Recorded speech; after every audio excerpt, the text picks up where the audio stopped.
আসসালামু আলাইকুম everyone, welcome back to our new video. কেমন আছেন সবাই? আলহামদুলিল্লাহ আমরা অনেক ভালো আছি।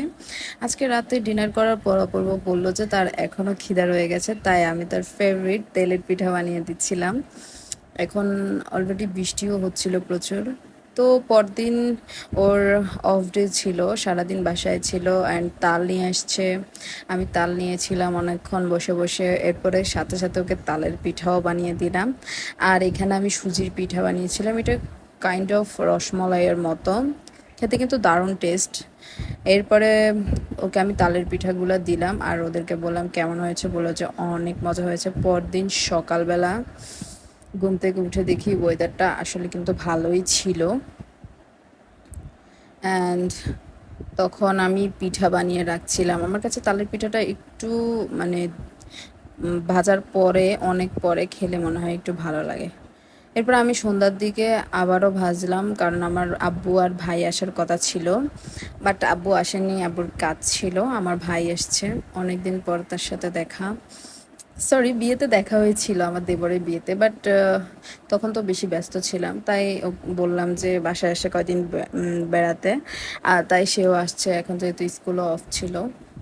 আর মাসাব তো তার মামাকে পেয়ে ভীষণ হ্যাপি, তার মামা তার জন্য অনেক কিছু নিয়ে আসছে, তার আন্না কিনে দিয়েছিল। এখন সে জিজ্ঞাসা করছিল কি আনছস ইব্রাহিম, ইমদি, ও ইব্রাহিমকে ডাকে ইমদি। এরপরে ও ইমদিকে বললো যে ফ্রেশ হতে। এটা নিয়ে আমরা হাসাহাসি করছিলাম। এরপর আমি তাকে নাস্তা দিলাম, এখানে সুজির পিঠে ছিল, সাথে তালের পিঠে ছিল, আর সে খাচ্ছিল আর বললো যে অনেক বেশি টেস্টি হয়েছে। এরপরে অপূর্ব আসার সময় তার জন্য ফ্রাইড রাইস, চিকেন ললিপপ, এরপরে চিকেন কারি এগুলো নিয়ে আসছে। যেহেতু আমি ওর জন্য এক্সট্রা করে কোনো খাবার বানাইনি রাতের ডিনারের জন্য, জাস্ট আমাদের জন্য সিম্পলি তরকারি রান্না করেছিলাম, তাই অপূর্ব ওর জন্য বাইরে থেকে নিয়ে আসছিল।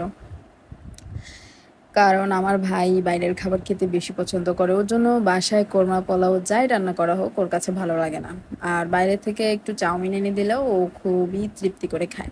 তাই ও আসলে আমরা ওকে বেশিরভাগই বাইরে থেকে খাওয়ানো ট্রাই করি, যেহেতু ঢাকায় এগুলা অ্যাভেলেবেল পাওয়া যায়। তাই তার ভাইও তাকে, মানে আমি বলতেও হয় না, অপূর্ব নিজের থেকে নিয়ে আসে ওর জন্য সব কিছু। এরপরে আব্বু আম এনেছিল, যে ওগুলোর মধ্যে কাঁচা আম ছিল, আর আমরা ভর্তা বানিয়ে খাই। আর ওর ভিডিও করছিলাম বলেও আমাকে মানা করছিল। পরদিন সকালে ওর ভাইয়ার সাথে দোকানে চলে যায়, সারাদিন থেকে রাত্রে ফিরে আসে, আর আমি তাদেরকে জুস বানিয়ে দিই ঠান্ডা ঠান্ডা, আর সাথে ড্রাগন ফ্রুট কেটে দিই। আর সবাই মিলে জুস খাচ্ছিল আর ড্রাগন ফ্রুট খাচ্ছিল। আসলে ইদানিং ড্রাগন ফ্রুট দুই রকমের আছে। একটা ড্রাগন ফ্রুট বাংলাদেশের আছে, যেটার মধ্যে কালার ইনজেকশন দিয়ে ঢুকানো হয়, আর আরেকটা আছে যেটা বাইরের হয়, ওইটা কালার কম হয় কিন্তু ওইটা কিন্তু আসলে অথেন্টিক। ড্রাগন ফ্রুটগুলো আমার ভীষণ ফেভারিট, তার জন্য আব্বু আমার জন্য এনেছিল। আর অপূর্ব আনে আমার জন্য। বেশিরভাগ সময় আমার এই ফ্রুটটাই বেশি পছন্দ। আমি আসলে ফ্রুট বেশি লাইক করি না, তবুও আমার কাছে ড্রাগনটা বেশি মজা লাগে। এরপর তারা মামা ভাগিনা মিলে আদু আদু করছিল, মাসাব তার মামাকে ঘুম পাড়িয়ে দিচ্ছিল। মানে যা হয় আর কি, ও তো বাসায় কাউকে পায় না, কাউকে পেলে ও পুরো এক্সাইটেড হয়ে যায়, অনেক বেশি এক্সাইটেড হয়ে যায়। মানে কি করবে না করবে ও নাচতে নাচতে সে। পরদিন সকালবেলা উঠে সে নিজে নিজে ব্রাশ করছিল। আসলে ওর এই অভ্যাসটা আমার অনেক বেশি ভালো লাগে। মাশাআল্লাহ, সবাই আমার বেবির জন্য অনেক অনেক দোয়া করবেন, যাতে এভাবে তাকে আমি ভালোভাবে মানুষ করতে পারি, বড় করতে পারি। আমরা ব্রাশ করি দেখতে দেখতে, ও এখন নিজে নিজেও ব্রাশ করে। ও আসলে শুধু টাইম করে করে না, মানে যখনই মন চায় তখনই ব্রাশ করে। ও বলে যে মুখে ময়লা হয়ে গিয়েছে। ও এটা নিয়ে মোটামুটি একটা দুষ্টামিও করে। এরপর দুপুরবেলা আজকে আমার ভাই আর ওর ভাইয়ের সাথে দোকানে যায়নি, মানে অপূর্বর সাথে যায়নি ও। এরপরে দুপুরে আমি ওকে মুরগির মাংস দিয়ে ভাত দিলাম। আর মাসা বায়না করেছে সে তার মামার হাতে ভাত খাবে।